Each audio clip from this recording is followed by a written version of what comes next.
Melbourne cricket ടെസ്റ്റിൽ ഇന്ത്യക്ക് നാണംകെട്ട തോൽവി. 184 റൺസിനാണ് ഓസ്ട്രേലിയയുടെ ജയം. 84 റൺസ് എടുത്ത യശസ്വി ജയ്സ്വാൾ മാത്രമാണ് ഇന്ത്യക്കായി പൊരുതിയത്. തോൽവിയോടെ ലോക ടെസ്റ്റ് ചാമ്പ്യൻഷിപ്പ് ഫൈനലിലേക്കുള്ള ഇന്ത്യയുടെ പ്രവേശം തുലാസിലായി. അനിൽ വാസുദേവ് സ്പോർട്സ് ഡെസ്കിൽ നിന്നും ചേരുന്നുണ്ട്. അനിൽ, ഇടയ്ക്ക് ഒരു ഘട്ടത്തിൽ തിരിച്ചു പിടിക്കുന്നു, കരകയറുന്നു എന്നൊരു ഫീൽ ഉണ്ടായതല്ലേ? അങ്ങനെയായിരുന്നു. പക്ഷേ കാര്യങ്ങൾ കൈവിട്ടു പോയി. ഒടുവിൽ കനത്ത പരാജയമാണ് മെൽബൺ ടെസ്റ്റിൽ ഇന്ത്യ വഴങ്ങിയത്. 184 റൺസിനാണ് ഇന്ത്യയുടെ തോൽവി.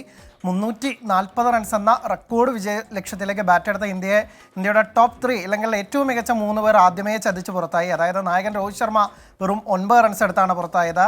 മറ്റൊരു സൂപ്പർ താരം വിരാട് കോഹ്ലി 5 റൺസ്. ഒപ്പം തന്നെ KL രാഹുൽ, ഈ പരമ്പരയിൽ മെച്ചപ്പെട്ട പ്രകടനം കാഴ്ചവെച്ച KL രാഹുൽ 0-നും പുറത്തായി. അതോടുകൂടി 33 റൺസിന് 3 വിക്കറ്റ് എന്ന തരത്തിൽ ഇന്ത്യ വലിയ രീതിയിൽ പതറിയതാണ്.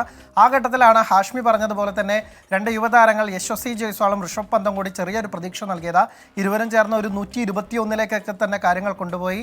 അവിടെ നിന്ന് ഋഷഭ് പന്ത് പുറത്താവുന്നു. അവിടെ ശേഷം പിന്നീടും നിതീഷ് റെഡ്ഡി കഴിഞ്ഞ ഇന്നിംഗ്സിലേക്ക് പോലൊക്കെ തന്നെ ഒരു പിന്തുണ നൽകുമെന്നാണ് പ്രതീക്ഷ. അതും ഉണ്ടായില്ല. ഏറ്റവും ഒടുവിൽ യശസ്വി ജയ്സ്വാൾ ഒരു തെറ്റായ തീരുമാനത്തിലൂടെ പുറത്താവുന്നു എന്നുള്ളതാണ്. അതിനെതിരെ വലിയ വിമർശനമാണ്. വിവാദങ്ങൾ ഇപ്പോഴേ തുടങ്ങിക്കഴിഞ്ഞു. അതായത് ഫീൽഡ് അമ്പയർ ഔട്ട് അനുവദിച്ചിരുന്നില്ല. പക്ഷേ തേർഡ് അമ്പയർ അത് DRS വിളിച്ച ഘട്ടത്തിൽ പരിശോധിച്ചപ്പോൾ ഒരു സ്നിക്കോയോ ഒന്നും തന്നെ ഉണ്ടായിരുന്നില്ല. പക്ഷേ എന്നിരുന്നാൽ പോലും ഔട്ട് വിധിച്ചു. ഇത് ഇന്ത്യയുടെ തോൽവിയിലേക്ക് കൂടുതൽ അടുപ്പിച്ചു എന്ന് വേണം പറയാം. ഒടുവിൽ ഇന്ത്യയുടെ ഇന്നിംഗ്സ് 155-ൽ അവസാനിച്ചു.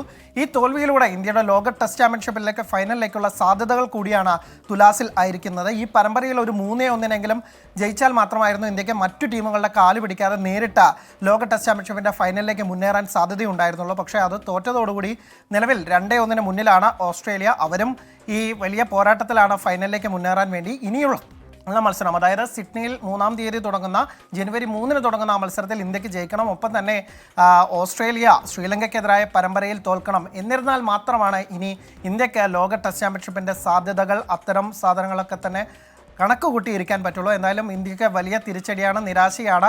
ഇനി പരമ്പര നഷ്ടപ്പെടാതിരിക്കാൻ സിഡ്നിയിൽ ഒരു പെരുമ്പോരാട്ടം തന്നെ കാഴ്ചവെച്ച് പരമ്പര സമനിലയിലാക്കാനായിരിക്കും രോഹിത് ശർമ്മയുടെയും സംഘത്തിൻ്റെയും തീരുമാനം. ഒപ്പം തന്നെ അതിൽ രോഹിത്തിൻ്റെ കാര്യം എടുത്തു പറഞ്ഞതുകൊണ്ട് പറയാം, രോഹിത് ഇനി അടുത്ത ടെസ്റ്റിന് ഉണ്ടാകുമോ എന്നുള്ളതും കണ്ടറിയേണ്ടിയിരിക്കുന്നു. കാരണം വലിയ പരാജയമായ താരം, ബാറ്റർ എന്ന തരത്തിലും ക്യാപ്റ്റൻ എന്ന തരത്തിലും വലിയ പരാജയമായ താരത്തിന് വലിയ വിമർശനങ്ങളാണ് ഉയർന്നത്. അതോടുകൂടി അടുത്ത ടെസ്റ്റിൽ രോഹിത് കളിക്കുമോ എന്നതുപോലും ഇപ്പോൾ സംശയത്തിലായിരിക്കുകയാണ് ഹാഷ്മി.